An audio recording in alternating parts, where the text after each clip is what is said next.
أعوذ بالله من الشیطان الرجیم بسم اللہ الرحمن الرحیم قال رسول خدا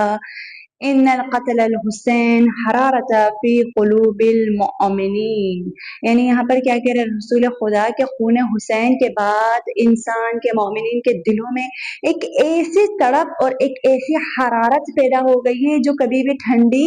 نہیں ہو سکتی۔ آپ دیکھیں کہ واقعہ کربلا کچھ صدیاں گزر گئی لیکن غم حسین مزید بڑھتا جا رہا ہے، لوگوں کے دلوں میں مولا حسین کی محبت جو ہے وہ مزید بڑھتی جا رہی ہے، کم ہونے کا نام نہیں لے رہی۔ اب یہاں پر جو دل ہے نا وہ کیا ہوتا ہے؟ دل حرم خدا ہوتا ہے، خدا کا حرم ہوتا ہے۔ اس دل میں جو ہے خدا کا خوف ہونا چاہیے، اگر خوف خدا نہ ہو تو پھر وہ دل نہیں ہوتا۔ جو دل خدا کا حرم ہے اس دل میں کیا اولیاء سے محبت، اوصیا سے محبت، اگر خود خدا کا خوف ہونا تو یہ ساری چیزیں خود بخود آ جاتی ہیں۔ لیکن اگر کوئی انسان چلتا پھرتا سب کچھ ہے لیکن اس کے دل میں خدا کا خوف نہیں ہے تو اس کی مثال بالکل ویسے ہی جیسے بی بی زینب نے یزید سے کیا کہا تھا؟ یزید سے کہا تھا نا کہ تم تخت پر تو بیٹھے ہو اور میرا بھائی نو کے سینہ پر ہے، تمہیں لگتا ہے کہ میرا بھائی جو ہے وہ مر چکا ہے اور تم جو ہو وہ زندہ ہو؟ نہیں، میرا بھائی شہید ہو کر شہادت کے رتبے پر ہے اور میرا بھائی نو کے سینہ پہ ہونے کے باوجود زندہ ہے اور تم تخت پر بیٹھنے کے باوجود کیا ہو؟ مردہ ہو، تم زندہ نہیں ہو۔ کیوں مردہ ہو کہا بی بی نے اس لیے کہا کہ اس کے دل میں خدا کا خوف ہی نہیں تھا۔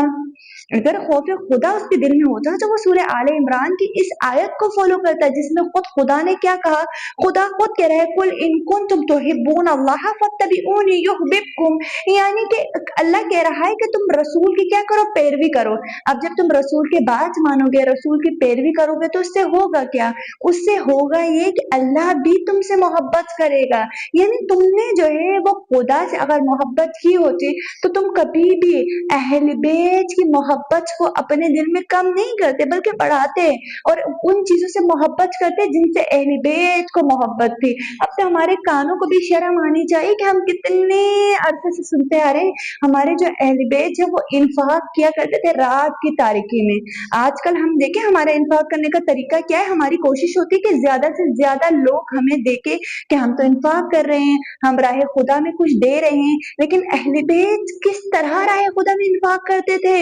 ان کے دل میں خوف خدا تھا کہ یعنی اس طرح وہ دیتے تھے کہ ایک ہاتھ سے دے تو دوسرے ہاتھ کو بھی پتہ نہ چلے، یعنی ان کا طریقہ کار یہ تھا کہ کسی مومن کو کسی چیز سے نوازتے تھے تو کوشش کرتے تھے کہ وہ انہیں پہچان نہ لے، کبھی رات کی تاریکی میں جو ہے وہ جا کر ہر کسی کے گھر کے باہر جو ہے وہ کھانا وغیرہ رکھ دیتے تھے، یعنی ان کی زندگی سے آپ دیکھیں گے اور آپ کو کیا ملتا ہے؟ یہی درس ملتا ہے۔ لیکن ہم دنیا کی رنگینیوں میں اتنے مصروف ہو چکے ہیں کہ ہم کوشش کرتے ہیں کہ یہ سب ہم اپنی ذات پر ہی خرچ کریں، ہم اپنی ذات پر ہی ان چیزوں کا، ہمارے پاس بہت سارے مال و متاع ہیں، آپ دیکھیں کتنے لوگ اس دنیا سے جا چکے ہیں، کتنے لوگ جا چکے اس دنیا سے، کیا وہ اپنے مال و متاع کو لے کر گئے؟ پھر ہم کیوں اپنی آخرت کی تیاری نہیں کرتے؟ ہم کیوں اپنے کل کی تیاری نہیں کرتے؟ ہم مال و متاع دنیا کی رنگینیوں میں اتنے گم ہو چکے ہیں کہ ہمیں اس چیز کا خیال بھی نہیں ہے کہ ہمیں آج نہیں، اگر کل نہیں پرسوں ہمیں کبھی نہ کبھی خدا کی طرف لوٹ کر جانا ہے۔ اِنَّ لِلَّهِ